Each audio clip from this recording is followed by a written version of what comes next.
A Little Princess, Chapter 1, Sara. Once on a dark winter's day, when the fog hung so thick and heavy in the streets of London that the lamps were lighted and the shop windows blazed with gas as they do at night, an odd-looking little girl sat in a cab with her father and was driven rather slowly through the big thoroughfares. She sat with her feet tucked under her and leaned against her father, who held her in his arm, as she stared out the window at the passing people with a queer, old-fashioned thoughtfulness in her big eyes. She was such a little girl that one did not expect to see such a look on her small face. It would have been an odd look for a child of 12, and Sara Crewe was only 7. The fact was, however, that she was always dreaming and thinking odd things, and could not herself remember any time when she had not been thinking things about grown-up people and the world they belonged to. She felt as if she had lived a long, long time.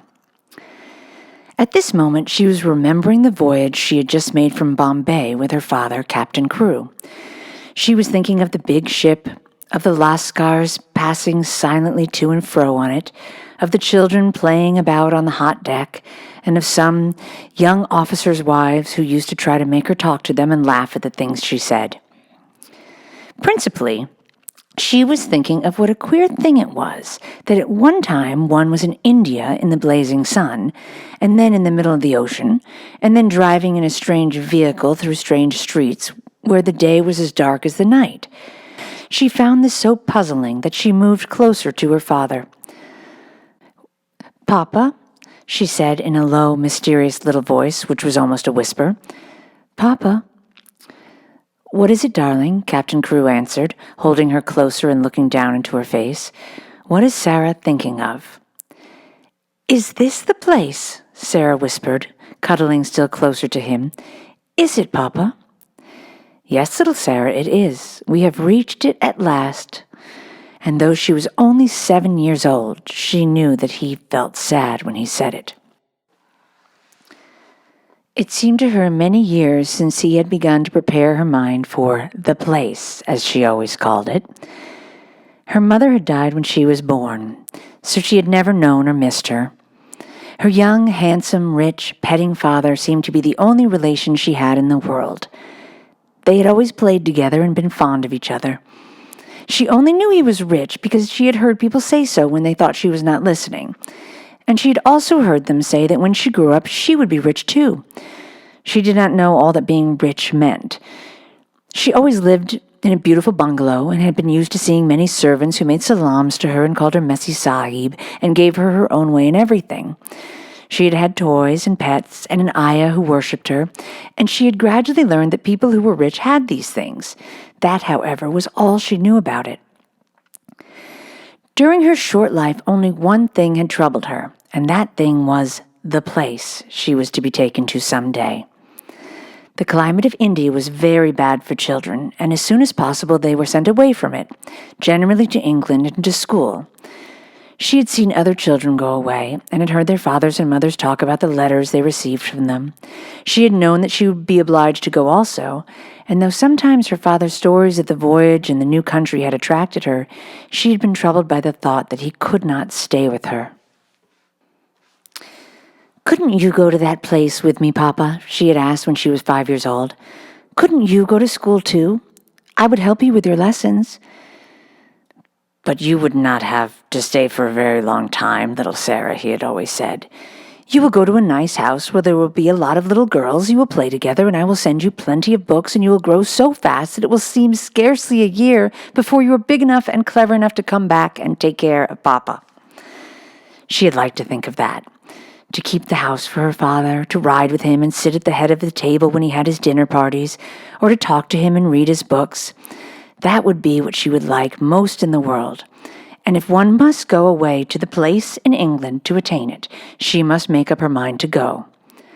She did not care very much for other little girls, but if she had plenty of books, she could console herself. She liked books more than anything else, and was in fact always inventing stories of beautiful things and telling them to herself. Sometimes she had told them to her father, and he had liked them as much as she did. "Well, Papa," she said softly, If we are here, I suppose we must be resigned." He laughed at her old-fashioned speech and kissed her. He was not at all resigned himself, though he knew he must keep that a secret. His quaint little Sara had been a great companion to him, and he felt he should be a lonely fellow when, on return to India, he went into his bungalow knowing he need not expect to see the small figure in its white frock coming forward to meet him. So he held her very closely in his arms as the cab rolled into the big, dull square in which stood the house, which was their destination.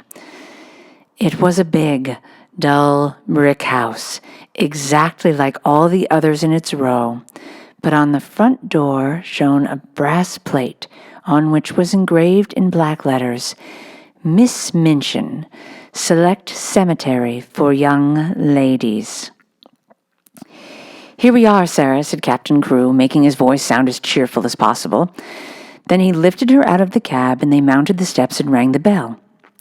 Sara often thought afterward that the house was somehow exactly like Miss Minchin. It was respectable and well-furnished, but everything in it was ugly, and the very armchairs seemed to have hard bones in them. In the hall, everything was hard and polished. Even the red cheeks of the moon face on the tall clock in the corner had a severe, varnished look. The drawing room into which they were ushered was covered by a carpet with a square pattern upon it. The chairs were square, and a heavy marble timepiece stood upon a heavy marble mantel. As she sat down in one of the stiff mahogany chairs, Sara cast one of her quick looks about her. "I don't like it, Papa," she said. "But then I dare say soldiers, even brave ones, don't really like going into battle." Captain Crewe laughed outright at this. He was young and full of fun, and he never tired of hearing Sara's queer speeches. "Oh, little Sara," he said, "what shall I do when I have no one to say solemn things to me? No one else is as solemn as you are." "But why do solemn things make you laugh so?" inquired Sara. "Because you are such fun when you say them," he answered, laughing still more. And then suddenly he swept her into his arms and kissed her very hard, stopping laughing all at once and looking almost as if tears had come into his eyes. It was just then that Miss Minchin entered the room. She was very like her house, Sara felt, tall and dull and respectable and ugly. She had large, cold, fishy eyes and a large, cold, fishy smile. It spread itself into a very large smile when she saw Sara and Captain Crewe. She had heard a great many desirable things of the young soldier from the lady who had recommended her school to him. Among other things, she had heard that he was a rich father who was willing to spend a great deal of money on his little daughter. "It will be a great privilege to have charge of such a beautiful and promising child, Captain Crewe," she said, taking Sara's hand and stroking it. "Lady Meredith has told me of her unusual cleverness. A clever child is a great treasure in an establishment like mine." Sara stood quietly with her eyes fixed upon Miss Minchin's face. She was thinking something odd as usual. "Why does she say I am a beautiful child?" she was thinking. "I am not beautiful at all. Colonel Grange's little girl Isabel is beautiful. She has dimples and rose-colored cheeks and long hair the color of gold. I have short black hair and green eyes. Besides which, I am a thin child and not fair in the least. I am one of the ugliest children I ever saw. She is beginning by telling a story." She was mistaken, however, in thinking she was an ugly child. She was not in the least like Isabel Grange, who had been the beauty of the regiment, but she had an odd charm of her own. She was a slim, supple creature, rather tall for her age, and had an intense, attractive little face. Her hair was heavy and quite black and only curled at the tips. Her eyes were greenish-gray, it is true, but they were big, wonderful eyes with long black lashes, and though she herself did not like the color of them, many other people did. Still, she was very firm in her belief that she was an ugly little girl, and she was not at all elated by Miss Minchin's flattery. "I should be telling a story if I said she was beautiful," she thought, "and I should know I was telling a story. I believe I am as ugly as she is in my way. What did she say that for?" After she had known Miss Minchin longer, she learned why she had said it. She discovered that she said the same thing to each papa and mamma who brought a child to her school. Sara stood near her father and listened while he and Miss Minchin talked. She had been brought to the seminary because Lady Meredith's two little girls had been educated there, and Captain Crewe had a great respect for Lady Meredith's experience. Sara was to be what was known as a parlor boarder, and was to enjoy even greater privileges than parlor boarders usually did. She was to have a pretty bedroom and sitting room of her own. She was to have a pony and a carriage and a maid to take the place of the ayah who had been her nurse in India. "I am not the least anxious about her education," Captain Crewe said with his gay laugh as he held Sara's hand and patted it. "The difficulty will be to keep her from learning too fast and too much. She's always sitting with her little nose burrowing into books. She doesn't read them, Miss Minchin. She gobbles them up as if she were a little wolf instead of a little girl. She is always starving for new books to gobble, and she wants grown-up books, great, big, fat ones, French and German as well as English, history and biography and poets and all sorts of things. Drag her away from her books when she reads too much. Make her ride her pony in the Row or go out and buy a new doll. She ought to play more with dolls." "Papa," said Sara, "you see, if I went out and bought a new doll every few days, I should have more than I could be fond of. Dolls ought to be intimate friends. Emily is going to be my intimate friend." Captain Crewe looked at Miss Minchin, and Miss Minchin looked at Captain Crewe. "Who is Emily?" she inquired. "Tell her, Sara," Captain Crewe said, smiling. Sara's green-gray eyes looked very solemn and quite soft as she answered. "She is a doll I haven't got yet," she said. "She is a doll Papa is going to buy for me. We are going out together to find her. I have called her Emily. She is going to be my friend when Papa is gone. I want her to talk to about him." Miss Minchin's large fishy smile became very flattering indeed. "What an original child," she said. "What a darling little creature." "Yes," said Captain Crewe, drawing Sara close. "She is a darling little creature. Take great care of her for me, Miss Minchin." Sara stayed with her father at his hotel for several days. In fact, she remained with him until he sailed away again to India. They went out and visited many big shops together and bought a great many things. They bought, indeed, a great many more things than Sara needed. But Captain Crewe was a rash, innocent young man and wanted his little girl to have everything she admired and everything he admired himself. So between them, they collected a wardrobe much too grand for a child of 7. There were velvet dresses trimmed with costly furs, and lace dresses, and embroidered ones, and hats with great soft ostrich feathers, and ermine coats and muffs, and boxes of tiny gloves and handkerchiefs and silk stockings in such abundant supplies that the polite young women behind the counters whispered to each other that the odd little girl with the big solemn eyes must at least be some foreign princess, perhaps the little daughter of an Indian Rajah. And at last they found Emily. But they went to a number of toy shops and looked at a great many dolls before they discovered her.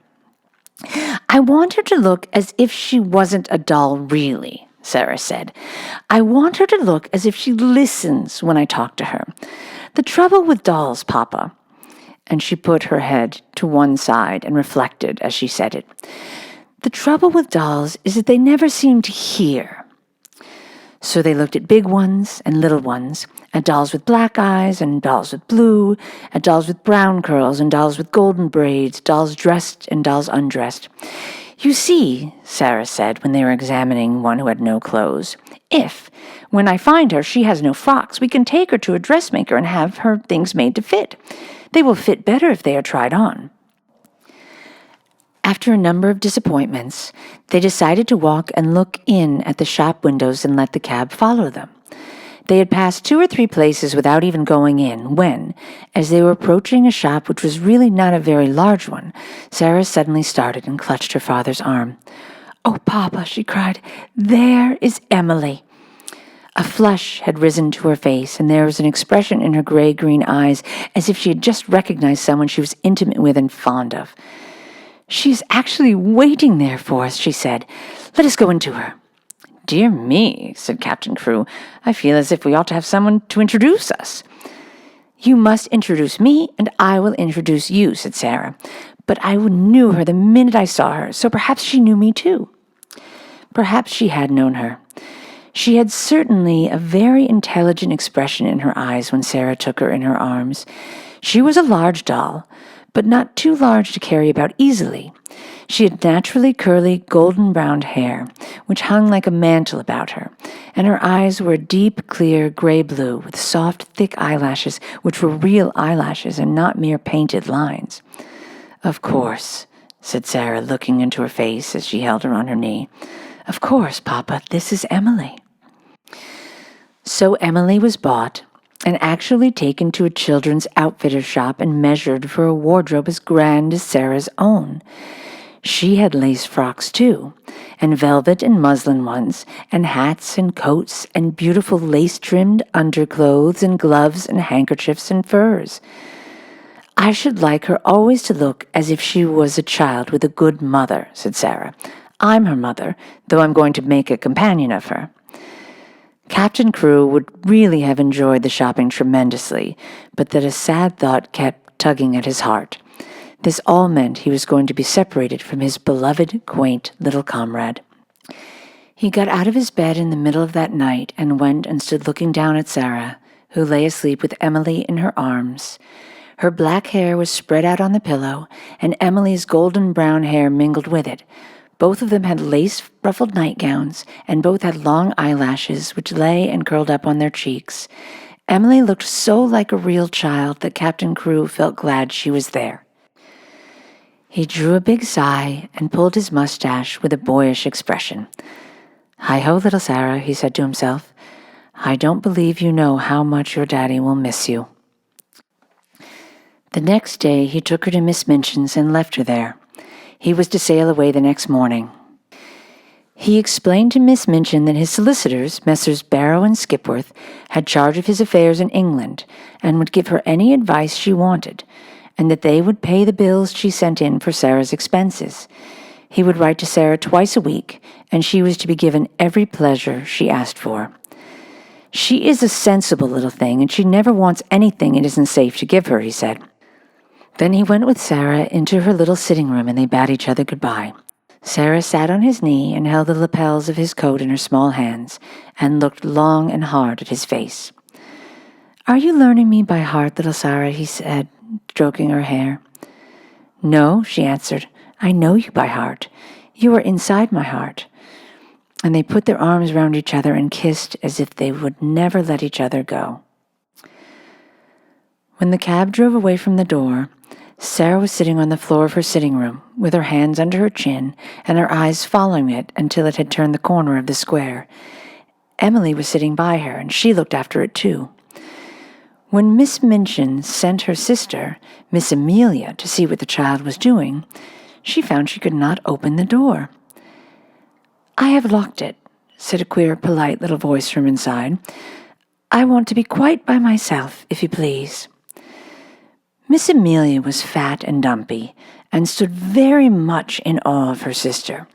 She was really the better-natured person of the two, but she never disobeyed Miss Minchin. She went downstairs again, looking almost alarmed. "I never saw such a funny, old-fashioned child, sister," she said. "She has locked herself in, and she is not making the least particle of noise."